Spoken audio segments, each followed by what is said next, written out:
우리의 모든 행위들이 하나님 앞에서 우리에게 혜택을 입힐 수 있게 할 수 없을 정도로 심하게 정죄를 받았다는 것입니까? 그렇습니다. 우리가 우리 자신의 본성으로부터 행하는 모든 일들은 죄악이라는 것입니다. 따라서 그것들은 하나님을 기쁘시게 할 수 없습니다. 하나님께서는 이것들을 모두 정죄하십니다. 당신은 하나님께서 자신의 은혜로 우리를 받아주시기 전에는 마치 악한 나무가 악한 열매를 맺을 수밖에 없는 것처럼 우리가 죄만 지을 수밖에 없다고 생각하는 것입니까? 그렇습니다. 결국 우리의 행위들이 계속적으로 흔들리는 아름다운 모습을 보이고 할지라도 이것들은 분명 아닙니다. 왜냐하면 하나님께서 성찰하고 계시는 우리의 마음이 부패되어 있기 때문입니다. 그러면 당신은 우리가 우리의 공로와 노력을 통해서 하나님의 호감을 사서 우리에게 은혜를 베푸시도록 할 수가 없고 오히려 그 정반대로 하나님의 진노를 부추기는 일밖에 할 수 없다고 생각하는 것입니까? 그렇습니다. 하나님께서는 우리의 행위는 전혀 고려해 받지 않으시고 오직 당신의 순전한 긍휼과 자비로 말미암아 예수 그리스도 안에서 우리를 기쁘게 용납하시고 그리스도의 일을 우리에게 돌리시며 우리의 죄악을 조금 더 우리에게 돌리시지 않으신다는 것입니다. 사도신경의 신앙의 본질과 또 핵심을 소개하고 난 이후에 이제 제네바 교리 문답은 신앙의 정의를 내리고 있습니다. 바로 신앙이란 이처럼 사도신경에서 말한 7가지의 핵심과 관련된 신앙의 기초와 교리들을 잘 이해하고 또 깨닫고 그것을 성령의 내적 조명을 통해서 우리 마음속에 신뢰하고 믿고 의지할 때에 바로 구원하는 믿음이 우리에게 주어지는 이러한 또 은혜가 주어진다라고 말하고 있습니다. 그리고 바로 이것이 참된 신앙이다라고 이렇게 말합니다. 그리고 이제 그 참된 신앙이 주는 혜택과 유익이 무엇인지 조금 더 설명해 가면서 바로 가장 중요한 구원에 있어서 신앙의 포인트가 되는 이신칭의, 바로 믿음으로 의롭게 되어진다라고 하는 결론을 이제 119문, 120문에 앞두고 있습니다. 이제 믿음으로 의롭게 되어지는 이신칭이라고 하는 이 기독교의 가장 또 위대한 이 교리를 설명해 가기에 앞서서 사도신경을 우리가 어떻게 믿고 의지해야 되는지, 그러한 교리들을 우리가 잘 믿고 의지할 때에 이제 어떤 은혜들이 주어지는지를 점차적으로 단계별로 설명합니다. 특별히 오늘 116문부터 118문까지는 최종 결론, 믿음으로 의롭게 되어진다라고 하는, 믿음으로 우리의 모든 죄들이 제거되어지고 예수 그리스도의 피로 우리가 의롭게 되어진다라고 하는, 죄사함 받는다라고 하는 바로 이 내용, 소위 말해서 칭의론에 있어서 가장 더 중요한 이신칭의를 이해하기 위해서는 반드시 그 전제 조건이 있습니다. 믿음으로 구원받는다라고 하는 그 칭의의 수단을 잘 이해하셔야 되고요. 그래서 지금까지는 믿음에 대해서 배운 것입니다. 그리고는 이제 이 믿음을 통해서 우리에게 주어지는 그 내용이 무엇인가? 바로 그것은 우리의 죄가 그리스도에게 전가되어지고 그리스도의 의가 우리에게 전가되어진다라고 하는 바로 전가교리라고 하는 아주 중요한 또 의로움을 얻는 그 방법에 대해서 소개를 합니다. 수단은 칭의를 얻는 수단은 믿음이라고 하는 도구를 통해서 얻는 것이요, 또 그 방식에 있어서는 우리의 죄가 그리스도에게 돌려지고 그래서 그리스도께서 죄인처럼 십자가에 우리를 대신하여 죽으시는, 그래서 대속적 죽음이다, 대리적 죽음이다 라고 이렇게 말하는 겁니다. 우리가 죽어야 될 그 마땅한 죄값을 그리스도께서 짊어지시고 죽으셨다는 것이. 그래서 칭의받기 위해서는 반드시 우리의 죄가 그리스도에게로 돌려지고 전가되어지고 그분이 자신의 죄인 것처럼 그렇게 짊어지셔야 되고, 또 그리스도께서 순종하여 이루신 그 의로움을 우리의 것으로 그렇게 또 여겨주셔야 된다는 거예요. 전가. 우리가 직접 의로움을 행하진 않았지만 예수님이 이루어주신 그 많은 수많은 의로움의 영광스러움들을 우리의 것으로 그렇게 돌려주셔야 된다는 거예요.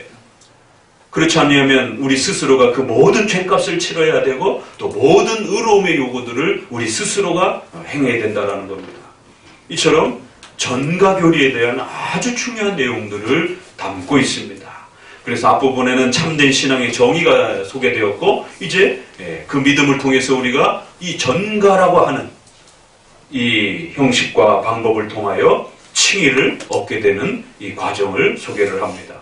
믿음으로 우리가 직접 십자가에 죽진 않았지만 우리의 죄를 예수님이 대신 짊어지신 것으로 그렇게 고백하는 것입니다. 예수님의 죽으심이 단순한 죽음이 아니라 우리의 죄를 대신 짊어지고 죽으신 그 죽음이라는 것을 믿음으로 성경이 가르치는 대로 고백하는 것입니다. 왜요? 성경은 바로 그의 택하신 백성들의 죄를 대신 짊어지고 그렇게 인간의 죄를 전가하여 예수님이 십자가에 죄인처럼 죽었다라고 가르치는 것입니다. 그걸 우리는 믿음으로 받아들이고 고백하는 것입니다. 그리고는 하나님께서 이제 예수님을 믿는 자들에게는 그 예수님이 성취하신 그 모든 의로움을 우리의 것으로 주시겠다라고, 우리의 것처럼 그렇게 돌려주시겠다라고, 원래는 우리의 것이 아니었지만 우리의 것처럼 여겨주겠다라고, 우리의 것처럼 돌려주겠다라고, 우리의 것처럼 인정해주겠다라고, 그렇게 또 전가를 가르치고 있는 것이에요. 우리가 의롭게 되는 것은 절대로 우리의 행위대로가 아니라 이처럼 믿음으로 우리의 모든 죄가 그리스도에게로 전가되었고, 이제 그리스도의 모든 의로움이 우리의 것처럼 그렇게 전가되었다라고. 그러니까 전가라는 말은 돌려준다, 여겨준다, 너 건 아니었지만 그렇게 되돌려준다, 여겨준다, 인정해준다, 이런 말을 한문으로 줄여서 전가라고 이렇게 표현을 하는 것입니다.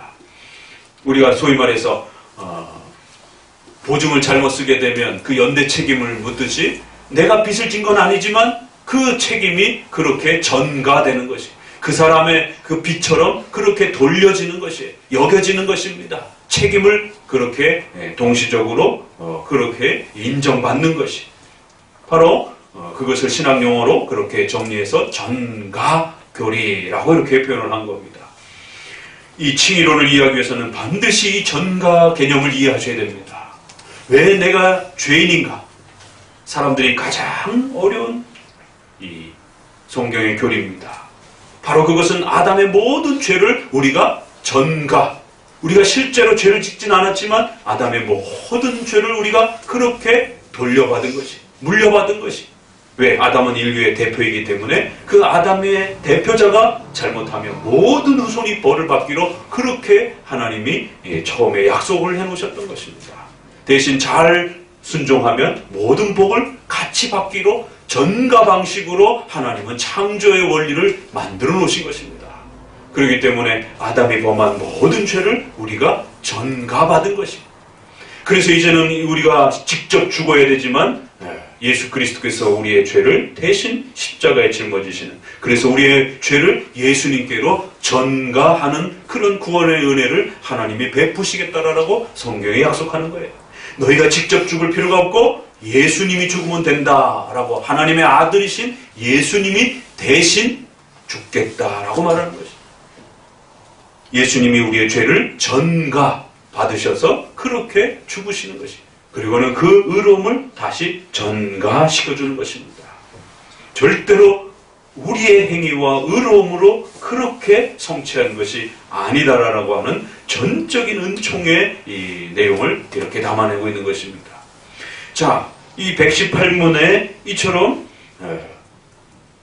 우리의 모든 죄를 그리스도에게로 그렇게 돌리시고, 그리하여 그 죄악을 이젠 조금이라도 우리에게 돌리지 아니하시고 그리스도에게로 그 죄를 돌리셔서 그리스도께서 십자가에 못 박혀 죽으시고, 그리고는 그 그리스도의 의를 우리에게 돌려주시며 그렇게 하나님의 긍휼과 자비로 우리를 구원하는 방법을 우리에게 가르쳐 주셨습니다.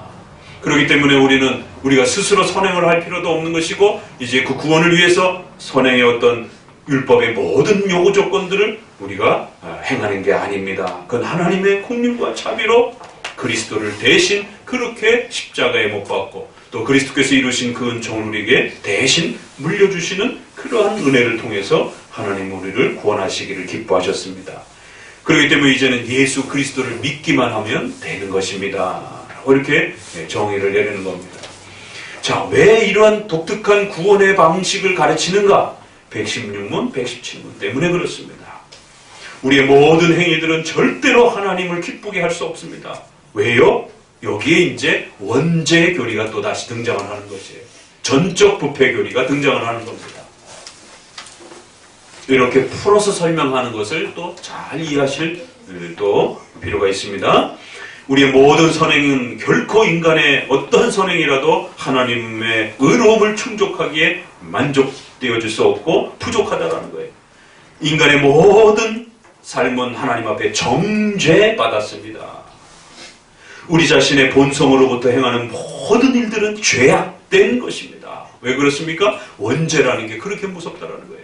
아담이 최초로 범죄하고 그 아담의 범죄로 모든 인류의 후손들이 전가받은 그 책임을 함께 물려받은 바로 최초의 이 죄라고 하는 원죄, 바로 이 죄는 하나님 앞에 정죄받은 죄의 책임, 형벌, 영원히 지옥에서 벌받아야 된다라고 하는 형벌의 책임을 동반하고 있단 말이에요.